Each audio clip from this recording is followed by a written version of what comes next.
రోజంతా ప్రచారం తప్పించి వాస్తవానికి దగ్గరగా ఎంతవరకు వెళ్తున్నారంటే ఎవరి ఊహకి వాళ్ళగుణంగా వాళ్ళు అంతే. అప్పట్లో నయీం కేసు ఆస్తులు ఇన్ని వేల కోట్లు ఉన్నాయని చెప్పారు. తీరా చూస్తే ఎవరి దగ్గర లాక్కున్నారో వాళ్ళకి ఎవ్వరికి ఏ భూమి పోలా.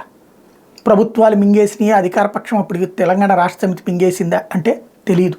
ఆస్తులైతే హారతి కర్పూరం అయిపోయి నయీం కేసు ఏమైపోయిందో తెలియదు.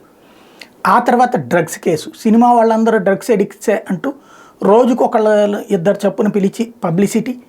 తీరా చూస్తే ఆ తర్వాత ఆ కేసు ఏమైపోయిందో తెలియదు. అవి రెండింటి ఎత్తి చూపెట్టినటువంటి కాంగ్రెస్ పార్టీ అధికారంలోకి వచ్చింది. ఇప్పుడు విచిత్రమైనటువంటి పరిణామాలు చోటు చేసుకుంటున్నాయి. ఏదైతే ఫోన్ ట్యాపింగ్కి సంబంధించి వరుసగా ఒకళ్ళనొక్కళ్ళని పట్టుకుంటున్నారు. ఎవరిని? పోలీస్ అధికారుల్ని.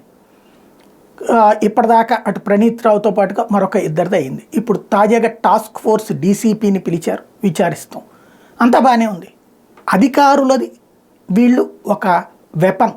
ఇప్పుడు రేవంత్ చెప్పాడు నువ్వు వాళ్ళది ట్యాపింగ్ చేయని. చేస్తారా లేదా? చేయకపోతే రేవంత్ ఉంచుతాడా వాళ్ళని ఆ పొజిషన్లో? తీసుకెళ్ళి తన మాట వినే వాళ్ళనే కదా పెట్టేది. మరి అదే పని ఇంతకుముందు కూడా చేశారు. ఖచ్చితంగా అది అనైతికమే, చట్ట వ్యతిరేకం కూడా. కానీ చట్ట వ్యతిరేక పనులు వ్యవస్థలో చట్టంలో ఉన్నటువంటి వాళ్ళు చేస్తూ ఉంటారు. దానికి నైతికత అనేటువంటిదన్నా ఉండేది. ఇప్పుడు ఆ నైతికత చచ్చిపోయినటువంటి రోజులకి సజీవ సాక్ష్యం ఫోన్ ట్యాపింగ్.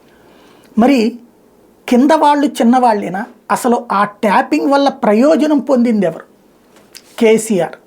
మరి ఆ కేసీఆర్ జోలికి వెళ్ళే ధైర్యం చేయకుండా బాణాన్ని ధ్వంసం చేస్తే లేదా బాణాన్ని పట్టుకుని అరెస్ట్ చేస్తే ప్రయోజనం ఏంటి? బాణం వేసిన వదిలేసి.